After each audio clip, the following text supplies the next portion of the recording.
Dear friends, మీకు నేను ఒక జటిలమైన మరియు క్రిటికల్ ఆసనాన్ని చూపించబోతున్నాను. ఆసనం ఏంటంటే ఏకపాద భుజస్కంధ ఆసనము. ఈ ఆసనము చాలా క్లిష్టమైంది మరియు కఠినమైంది.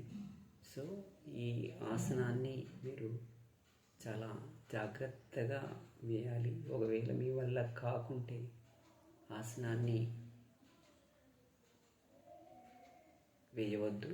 ఓకే, సో ఏకపాద భుజస్కంధాసనము మరియు ద్విపద భుజస్కంధాసనము.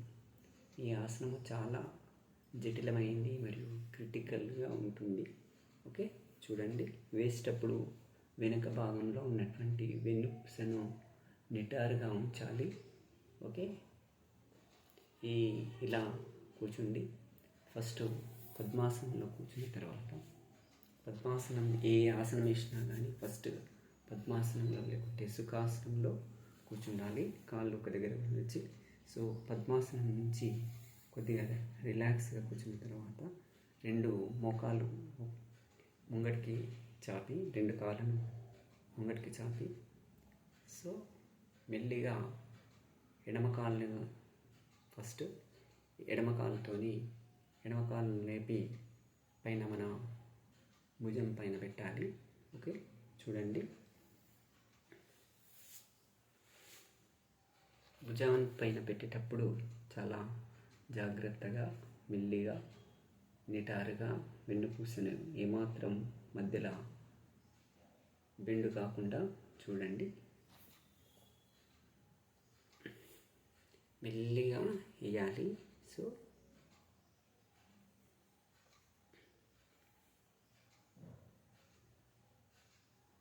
ఇలా పైకెత్తినప్పుడు ఈ వెనుక ఉన్నటువంటి మన వెన్నుపూసను అతి జాగ్రత్తగా కనిపెట్టుకొని ఉండాలి. ఓకే, కొద్దిగా ఈ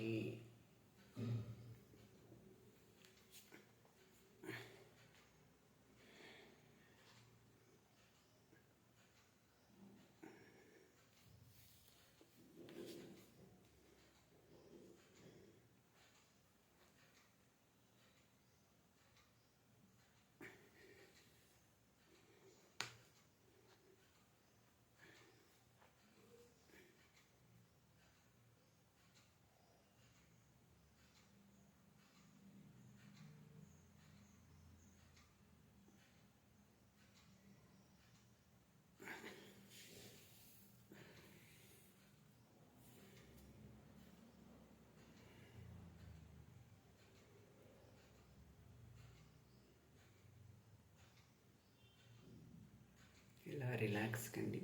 లేకుంటే శవాసనంలో కూడా మీకు రిలాక్స్ కావచ్చు శవాసనం నుంచి. ఓకే, శవాసనంలో వేయడం వల్ల మంచి రిలాక్స్ అవుతుంది. ఒక 5 minutes తర్వాత కూడా మనము ఆసనాన్ని కుడి భుజస్కంధాసనము వేయవచ్చు. విరుద్ధ పక్షంలో ఫస్ట్ ఎడమ కాళ్ళు మనము ఈ భుజం పైన పెట్టినాము. ఇప్పుడు కుడి కాళ్ళు సేమ్ యాజ్ ఇట్ ఈజ్గా మళ్ళీ ఈ ఎడమ కాలుతోని భుజం పైన ఎడమ వైపు నుంచి పెట్టాలి. సో అప్పుడు కూడా ఎలాంటి జాగ్రత్తలు ముందు తీసుకున్నామో అలాంటి జాగ్రత్తల్ని మనము తీసుకోవాలి.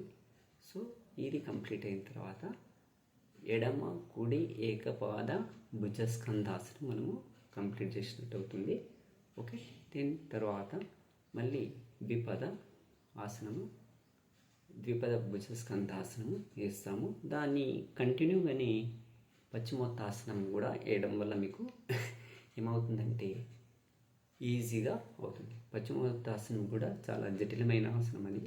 ఓకేనా, చూడండి.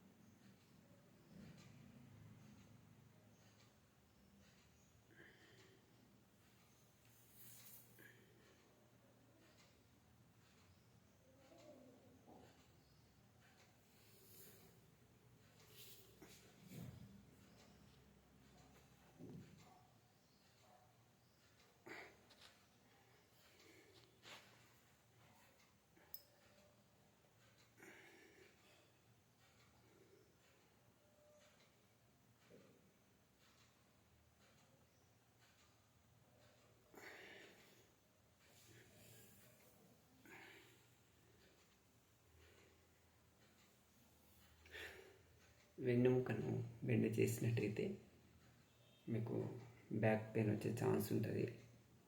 కాబట్టి వెన్నెముకని ఎట్టి పరిస్థితుల్లో మనము ఈ పాదాన్ని భుజం పైన పెట్టినప్పుడు వంగనీయకుండా బెండ్ కాకుండా చూడాలి. ఏమాత్రం స్లిప్ అయినా కానీ మీకు వెనుక బ్యాక్ పెయిన్ వస్తుంది.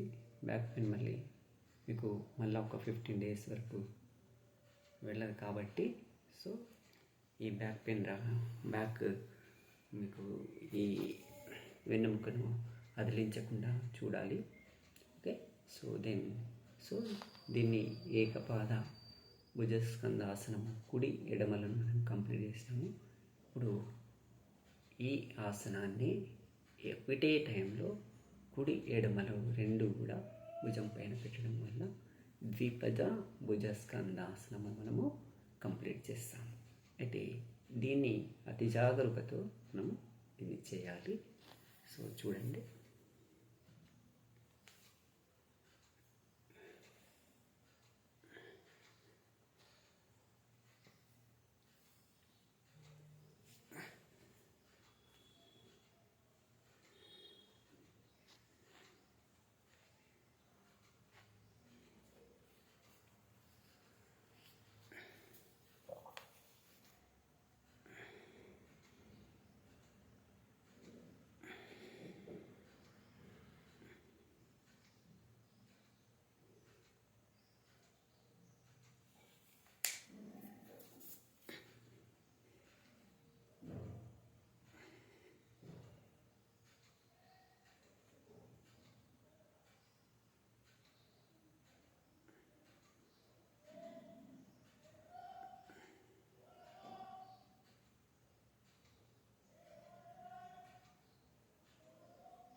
ఈ చివరికి చేసిన దాన్ని మీకు ఏమంటారంటే పశ్చిమోత్తాసనం అంటారు.